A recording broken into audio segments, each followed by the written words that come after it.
right, what's going on, guys? It's Coach K again. We are actually here to talk about the forehand. I have not given a video on the forehand yet on this channel in terms of my actual videos. So with shorts, I do, have some videos of me hitting some big forehands, but have not gone into depth about what the myths are on the forehand and things that you may want to divert your attention to. So this is what this video is about. We're going to talk about some of the 5 most common myths on the forehand.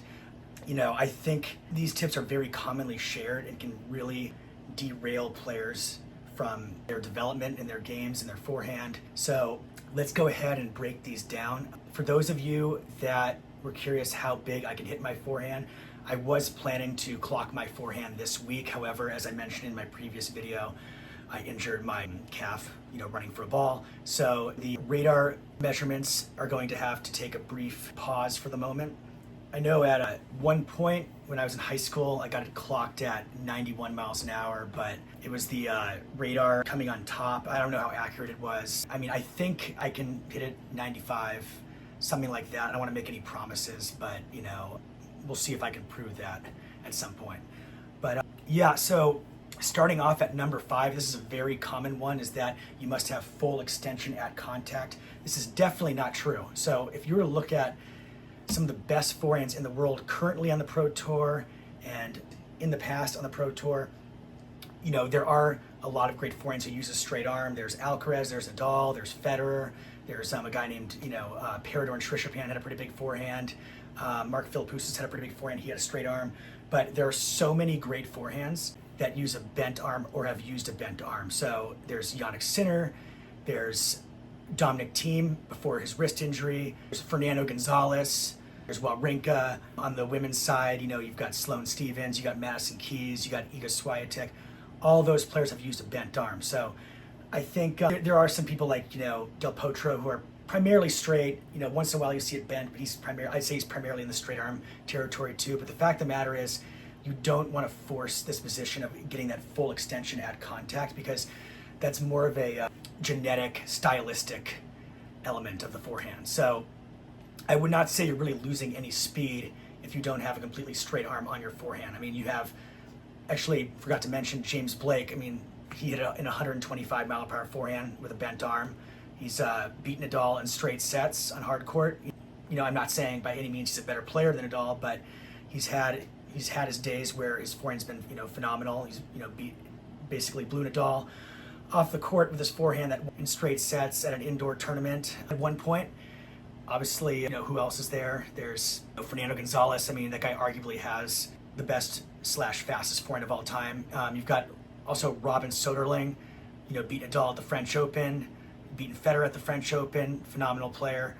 Phenomenal forehand. He has a bent arm at contact too, so you definitely don't want to don't fall for that myth of just getting so fixated on, I must be completely straight. It's just going to really derail you. If it's not natural for you, no big deal. As long as your contact point is in front of your left hip, that's ultimately what matters. So coming in at number 4, this one's pretty intriguing. So I always believed that you need to have this massive wrist lag to be able to hit a huge forehand.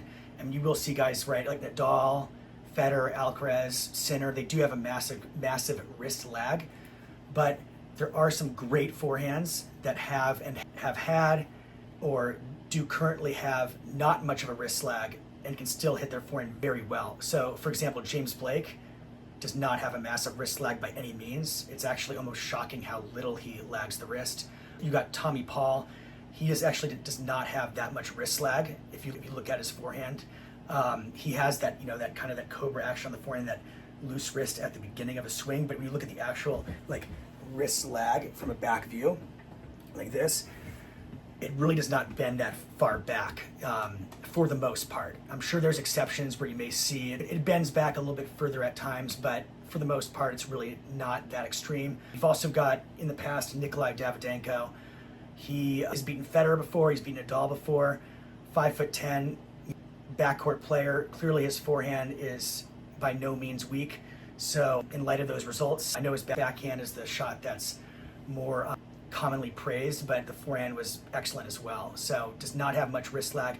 In fact, I think there's likely hundreds, thousands of amateur players that have bigger wrist lags than these guys. So again, I think that's the whole wrist lag concept is, more of I wouldn't go as far as to say it's not important, but basically what I'm getting at is I wouldn't stress out too much if you look at a video of your forehand and your wrist is not bending it back that much. I mean, as long as there is some lead with the elbow, some lead with the wrist, and you're using your body correctly, you're using the proper use of the kinetic chain, that's primarily what I'd focus on in that case. So number 3, I think I'm going to get a decent amount of blowback on this one. I've got to be very careful how I phrase this. There's a very common notion that you need to bring your back foot around or through on the forehand. Now, I strongly believe that is more of a consequence of how easy of a ball you're getting and how hard you choose to hit it. So, for example, if you're getting an easier ball that's kind of sitting up, and you have a lot of time to load, you're going to want to have a more pronounced weight transfer. You're going to naturally want to do more of that sitting and lifting action with the legs, so kind of lifting your legs into contact. And then by doing those powerful motions, you will very likely naturally bring that right foot forward at the end, bring it forward. But the reason that happens is, because the energy does have to transfer somewhere if you are exerting that much energy into the ball off a slower ball that's sitting up that you really want to blast. But your body will, for the most part, naturally allow you to bring that right foot through in order to keep your balance after that strong, powerful weight transfer, that explosion with the legs. But however, if you try to do this motion on every single shot, especially on deep balls, especially faster balls, it may have a very negative impact on your kinetic chain because the arm is the last segment that goes. So if you, step through a little bit too early or force the stepping through, especially if you're not swinging that fast, your arm and your body may come through together as one unit like this. Your hips is one unit as opposed to feeling that whip right here. So basically what I'm getting at is it okay to step through at times? For sure, but I would highly recommend A, don't force it for the most part, and B, do not allow this to happen on every single shot. So coming in here at number 2, I would say this is another point that I might get some blowback on. And this is the notion that you must keep your front foot on the ground during your whole swing.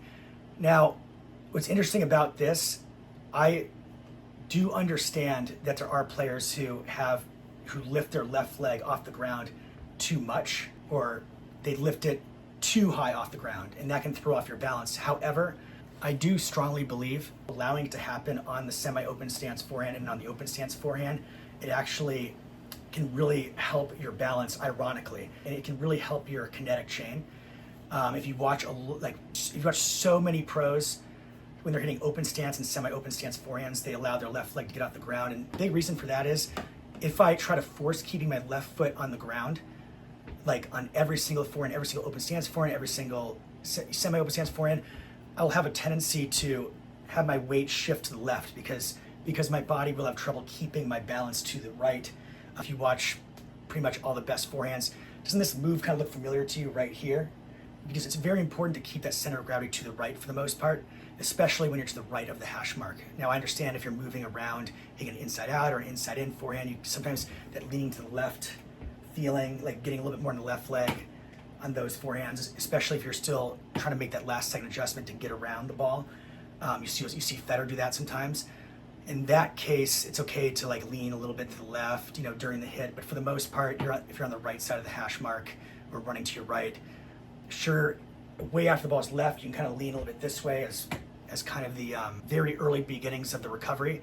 But you want to keep things centered right here to the right at contact and after contact for a pretty long period of time before you then start to allow your body to rotate afterwards and potentially naturally lean a little bit this way. So now this one, I have to be very careful how I phrase this next myth.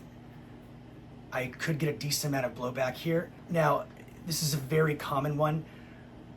Myth number 1 is that you must get your racket back early. Okay, so is it important to prepare early? 100%. If you don't prepare early off a fast ball, it's rough. You can't get your contact out in front, you can't get set correctly.